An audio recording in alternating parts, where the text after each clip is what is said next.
Olá, turma da primeira série, tudo bem com vocês? Aqui é a professora Cristiane falando.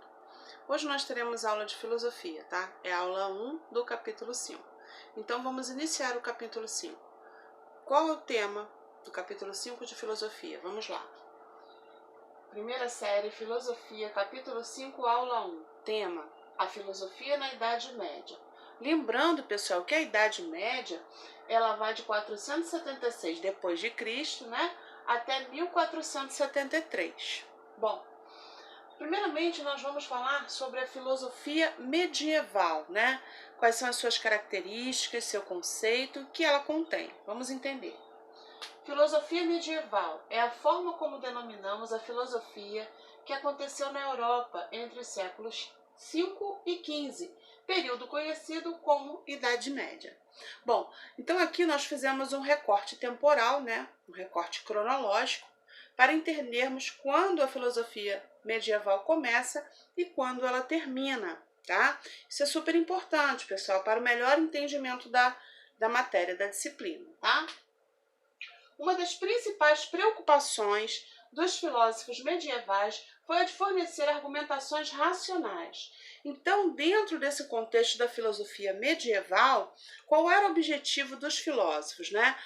Oferecer explicações, mas de forma racional, deixando de lado questões de superstição, de misticismo, né? Sempre direcionando a explicação para a racionalidade, tá?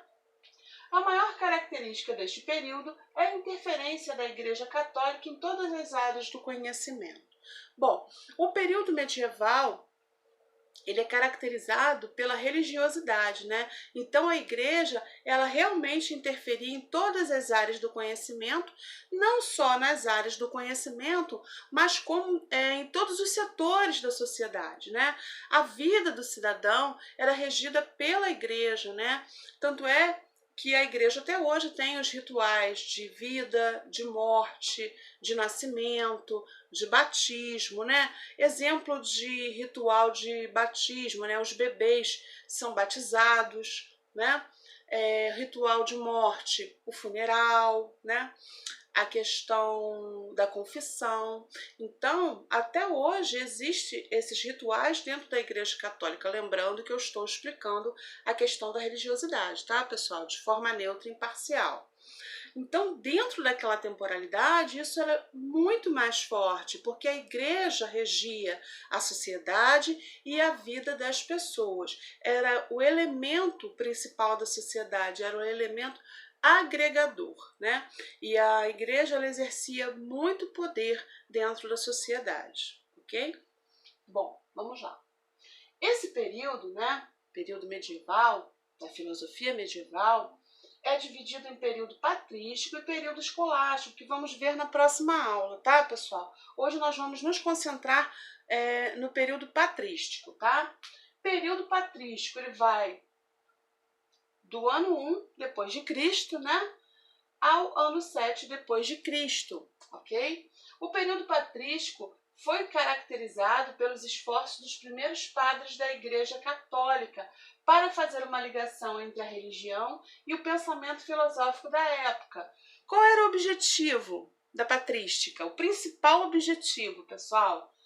Expandir o cristianismo na Europa. Então, a principal preocupação do movimento patrístico era a expansão do cristianismo na Europa, né? O cristianismo, ele tinha que se expandir mais do que as outras religiões para poder o quê? Expandir o seu domínio, né? O seu controle, ok?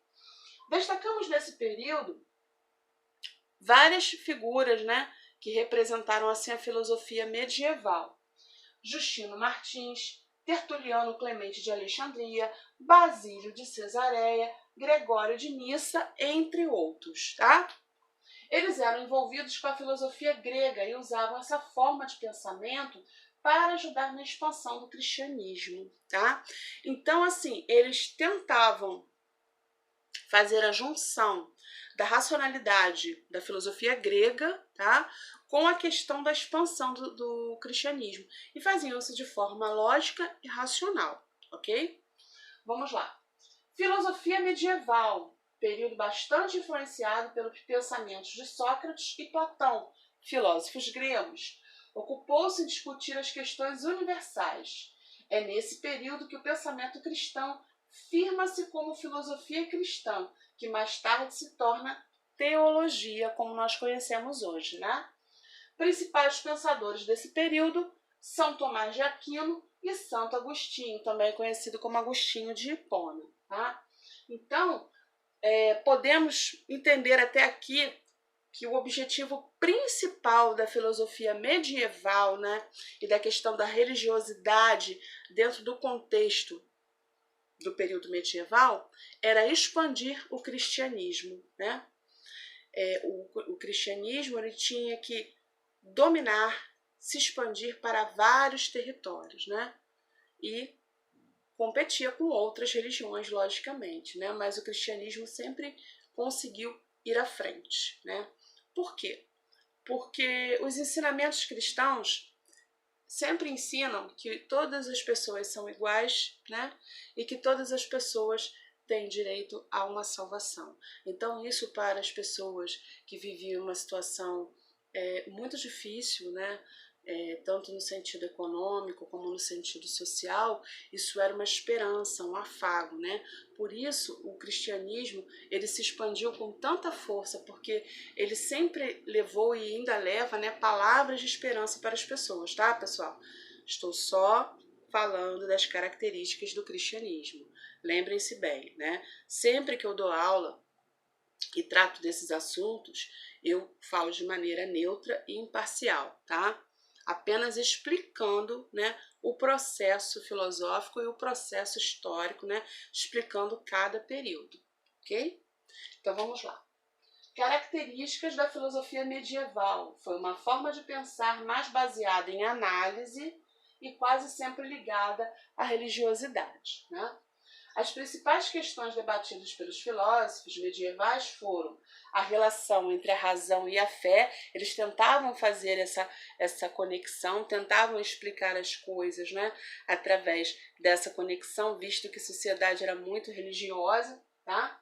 As fronteiras entre o conhecimento e a liberdade humana, né? Isso aí também é um estudo muito profundo, né? Até onde vai o conhecimento, né? E até onde vai a liberdade humana? Será que essas duas questões podem andar de mãos dadas ou não? Né? Lembrando que filosofia nunca lhe dá questões prontas, né? Mas sim ensina o indivíduo a pensar, ok? Bom, vemos que os principais temas estão relacionados com a fé e com a religiosidade, o que prova realmente a intervenção da Igreja Católica nesse período da filosofia. Bom, pessoal, de posse de todas essas informações, né, que nós falamos agora nessa primeira aula do capítulo 5, nós falamos sobre o conceito de filosofia medieval, a divisão, a característica, né, a maior característica desse período é a intervenção da Igreja Católica em todos os setores da vida, né, da sociedade, em todas as áreas do conhecimento. Uma indicação que eu dou de filme, né, que vocês vão compreender muito bem essa característica da interferência da Igreja Católica em todas as áreas do conhecimento, é um filme chamado O Nome da Rosa, baseado no romance do escritor chamado Umberto Eco. Então eu recomendo que vocês vejam esse filme, que vocês vão entender muito bem essa questão, tá? Bom, falamos também sobre alguns filósofos que se destacaram, né, que eram envolvidos com a filosofia grega e que usavam essa forma de pensamento para ajudar na expansão do cristianismo, né? Vimos também a questão da característica da filosofia medieval baseada em análise, né? E a relação entre a razão e a fé. Bom, eu peço a vocês, por favor, que façam a atividade devolutiva, AD1, capítulo 5. Explique por que no período medieval a Igreja Católica interferia em todas as áreas do conhecimento, tá? Bom, pergunta simples, resposta simples, tá? É só estudar a apostila, fazer os exercícios, né? E assistir a videoaula, ok? Em relação aos exercícios, exercícios diversos número 5, questões 1, 2, 3 e 4, ok? Pessoal, eu vou ficando por aqui. Um forte abraço, fiquem com Deus e até a próxima aula, ok?